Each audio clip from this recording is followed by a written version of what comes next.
तो पंचायत चुनाव को लेकर चर्चा के लिए अब हमसे जुड़े हैं आगरा से पूर्व महामंडल मंत्री बीजेपी नेता सुनील सिंह। स्वागत है आपका न्यूज़ वन इंडिया पर सुनील सिंह जी।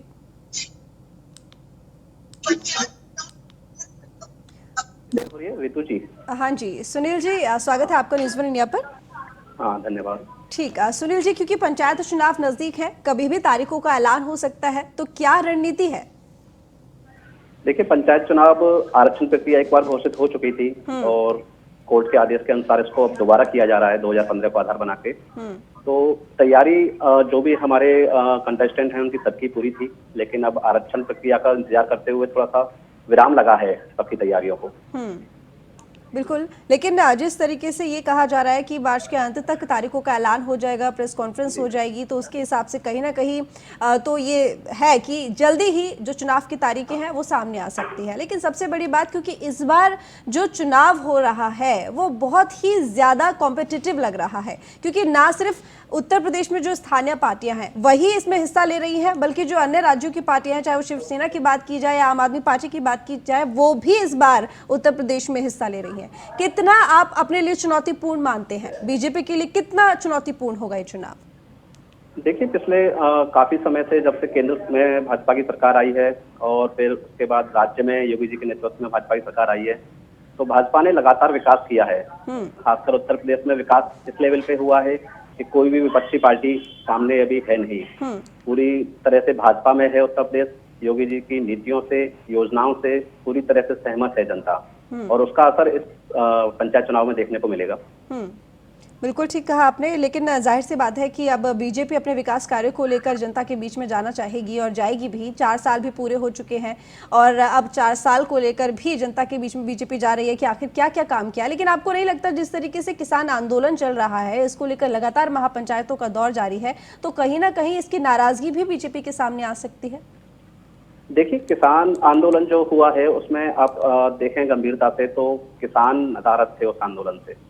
किसान तो थे ही नहीं उस आंदोलन में। इस आंदोलन को भटकाया गया। जैसे शाहीन बाग आंदोलन चलाया गया, वो एक फर्जी आंदोलन था, उसी तरह किसान आंदोलन को भी भटकाया गया।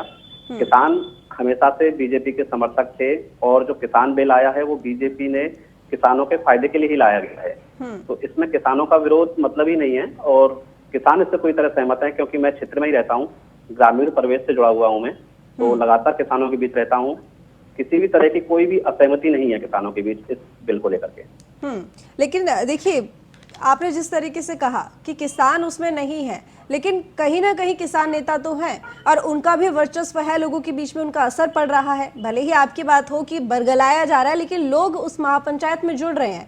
एक तबका है जो कि उस किसान आंदोलन के साथ में है, तो अगर वो नुकसान पहुंचाए बीजेपी को, तब बीजेपी क्या करेगी? क्या उसको चुनौतीपूर्ण नहीं मानती बीजेपी? देखिए, समय समय पर जब भी सरकारें कोई भी योजनाएं लाती हैं, कोई भी बिल लाती हैं, तो एक धड़ा होता है जो हमेशा उस बिल के खिलाफ होता है। तो वो लोग इस बिल के खिलाफ लोगों को बरगलाने की कोशिश करते हैं। अब कहां तक वो लोग इसमें सफल होते हैं, कहां तक नहीं, ये फैसला जनता अभी पंचायत चुनाव में ही कर देगी। विधानसभा 2022 तक जाने की जरूरत नहीं उसके लिए। तो पंचायत चुनाव से ही लोगों को अंदाज हो जाएगा कि बीजेपी की नीतियों से जनता किस तरह से खुश है। बिल्कुल सुनील जी, आपने सही कहा कि पंचायत चुनावों से ही कहीं ना कहीं विधानसभा के चुनावों की दिशा तय हो जाएगी और एक तरीके से सेमीफाइनल है। तो बीजेपी के सामने एक बड़ी चुनौती तो है ही, कंपटीशन बहुत बड़ा है, क्योंकि विपक्ष भी कहीं ना कहीं इस तमाम मुद्दों का, यानी कि किसान का मुद्दा तो है ही, लेकिन इसके अलावा जो अन्य मुद्दे हैं, चाहे महंगाई को लेकर बात कर ली जाए या अन्य मुद्दों को, रोजगार को लेकर बात कर ली जाए, लेकिन मजबूत होकर तो खड़ा है। कितना आप अपने लिए ये चुनौतीपूर्ण मानते हैं विपक्ष को? उत्तर प्रदेश में विपक्ष नाम की इस टाइम कोई चीज है ही नहीं। विपक्ष बिल्कुल बिखर चुका है। विपक्ष के नाम पे सभी पार्टियां इस टाइम बिल्कुल खत्म हो चुकी हैं। जो किसान आंदोलन का फायदा उठा करके कुछ एक क्षेत्रीय पार्टियां उसका फायदा उठाना चाह रही हैं और अपना वर्चस्व बनाना चाह रही हैं, लेकिन जो किसान हैं वो इस बात के लिए तैयार नहीं है। खासकर यूपी के किसान, यूपी के किसानों को इस चीज से कोई आपत्ति नहीं है, इस बिल से कोई आपत्ति नहीं है। आप कभी ग्रामीण परिवेश में देखें, क्षेत्र में आके देखें, तो किसान अपने खेतों में लगे हुए हैं। मैं डेली क्षेत्र में जाता हूँ, किसान खेत में ही मिलते हैं, मुझे कहीं आंदोलन करते हुए नहीं मिले आज तक। आपके ऐसे कौन से कार्य हैं जिन्हें आप जनता के बीच में ले जाकर बताएंगे, या फिर ऐसे कौन से काम हैं जो कि हो चुके हैं लेकिन आपको लगता है कि और भी ज्यादा जरूरत है इन कामों में विकास की? देखिए, मेरे हिसाब से काम जो भाजपा पार्टी कर रही है, भाजपा की सरकार कर रही है, वो जनता के हित में है। बस उस काम को हमें अंतिम व्यक्ति तक ले जाना है, जो अंतिम पायदान पे व्यक्ति खड़ा है हमारा, उस तक ले जाना है। और उसी संदर्भ में पंचायत चुनाव बहुत महत्वपूर्ण है, क्योंकि कोई भी विधायक या सांसद ग्रामीण परिवेश में उतना विकास नहीं कर सकता जितना कोई प्रधान या ब्लॉक प्रमुख कर सकता है, क्योंकि वही उसी परिवेश से निकला हुआ है, उसने वो परेशानियां देखी हैं जो जनता सामना करती है। बिल्कुल, लेकिन अधिकतर पार्टियों पर एक गरीब तबके की अगर बात करें तो उसका विश्वास कम होता जा रहा है। एक आम आदमी की जेब की बात करें तो उसको तो लगता है कि महंगाई बढ़ रही है, हमारी जेब के लिए आखिर क्या हो रहा है, क्योंकि देखिए कोरोना आया, कोरोना की वजह से आर्थिक स्थिति की अगर बात करें देश की तो उस पर बहुत ज़्यादा असर पड़ा है और उसका सबसे ज़्यादा असर एक आम आदमी को, और जाहिर सी बात है कि बिलो पॉवर्टी लाइन के जितने भी लोग हैं उनके ऊपर सबसे ज़्यादा पड़ा है। उसका जो विश्वास है वो कैसे बीजेपी हासिल करेगी?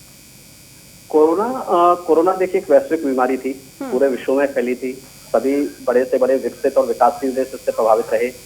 लेकिन हिंदुस्तान के विषय में एक खास बात है कि इस बीमारी से किस तरह से लड़े हम पिछले 6-8-9 महीने में, उसके बाद वैक्सीन बनाने में हम कैसे सबसे आगे रहे, ये हमारे देश की मजबूती, देश के वैज्ञानिकों का स्तर, देश के डॉक्टर्स का स्तर और देश की जो आम जनता, निम्न वर्ग के लोग, मीडियम वर्ग के लोग, उनके संघर्ष करने की क्षमता दिखाते हैं। क्योंकि हम लोग कितना भी परेशान रहे लॉकडाउन में, सब चीज थी, लेकिन अपने देश के लिए हम लोग खड़े रहे, कभी भी झुके नहीं। ठीक, इस बार ऐसे कई लोग हैं जो कि नोटा के प्रयोग की बात कर रहे हैं और वोट को लेकर कह रहे हैं कि हम बहिष्कार करेंगे, तो आखिर ये लोगों में डर क्यों है, किस वजह से है, क्यों डर रहे हैं लोग? ऐसा हर एक जगह नहीं है, कुछ एक सीटों पर या कुछ एक क्षेत्र में ऐसा हो सकता है कि लोग नोटा को लेकर सोच रहे हों, लेकिन वहां भी अभी क्योंकि अभी प्रत्याशी घोषित नहीं हुए हैं, जैसे जिला पंचायत चुनाव का जब आरक्षण क्लियर होगा उसके बाद भारतीय जनता पार्टी अपने समर्थित प्रत्याशी घोषित करेगी, उसके बाद मुझे लगता है नोटा का कहीं विषय ही नहीं रह जाएगा। वहीं भाजपा ने हमेशा अपने प्रत्याशी घोषित करने में एक पारदर्शिता दिखाई है और जनता के डिमांड को माना है उन्होंने, तो वहाँ नोटा का जब सवाल ही नहीं रह जाएगा, जब जनता के बीच से ही कोई व्यक्ति आकर चुनाव लड़ेगा भाजपा से समर्थित होकर। इस बार यूपी में बीटीसी जो चुनाव होने हैं, बीटीसी ग्राम प्रधान के और इसके साथ ही ग्राम पंचायत सदस्य का जो चुनाव एक साथ होगा, तो इस बार क्या कुछ अलग देखने को मिलेगा? देखिए, इससे सबसे बड़ी चीज होगी जब एक साथ चुनाव होगा तो मुख्य रूप से खर्चा कम होता है सरकार का, कई चीजें होती हैं, जैसे आप 4 भागों में चुनाव, पिछली बार जैसे 2 बार में हुआ था चुनाव, प्रधानी का और सदस्य का अलग हुआ था, बीटीसी और ग्राम पंचायत का अलग, तो उससे देखिए समय बढ़ता है चुनाव का, प्लस खर्चा बढ़ता है, सब चीजें होती हैं। एक साथ चुनाव होने से वहन पे कमी आएगी, सरकार पे वहन कम पड़ेगा खर्च का। वैसे एक सवाल अधिकतर उठता है कि जब भी चुनाव नजदीक आते हैं तो सभी जनप्रतिनिधियों को जनता की याद आने लगती है, वोट मांगने आने लगते हैं, अपने काम गिनाने लगते हैं, विकास कार्यों के बारे में बताने लगते हैं, लेकिन जैसे ही चुनाव खत्म हो जाते हैं तमाम जनप्रतिनिधि जनता के दरबार को, जनता के घर को, उस रास्ते को ही भूल जाते हैं, फिर कोई झांकने नहीं जाता। ये अक्सर शिकायत रहती है आम जनता की। होता है कुछ राज्यों में, ऐसे कह सकते हैं आप, या कुछ विशेष विधानसभाओं में ऐसा होता रहा होगा, लेकिन भाजपा के संदर्भ में आप ऐसा नहीं कह सकते, क्योंकि भाजपा जरूरी नहीं कि चुनाव हो, चुनाव के मध्य में, चुनाव के बाद में, पीछे भी कुछ न कुछ ऐसे कार्यक्रम चलाते हैं जिससे जनता के बीच में कार्यकर्ताओं का, पदाधिकारियों का, विधायकों का आना जाना रहे, संपर्क रहे, उनकी समस्याएं सुन सकें। चौपाल लगा के समस्याएं सुन रहे हैं हमारे विधायक पूरे उत्तर प्रदेश में, तो ये सब भाजपा की कार्यक्रमी नीतियां हैं जिससे कि जनता से हमारा जुड़ाव बना रहे, जनता की समस्याओं को हम जान सकें और उनके समाधान की कोशिश कर सकें। चलिए, बहुत शुक्रिया आपका न्यूज़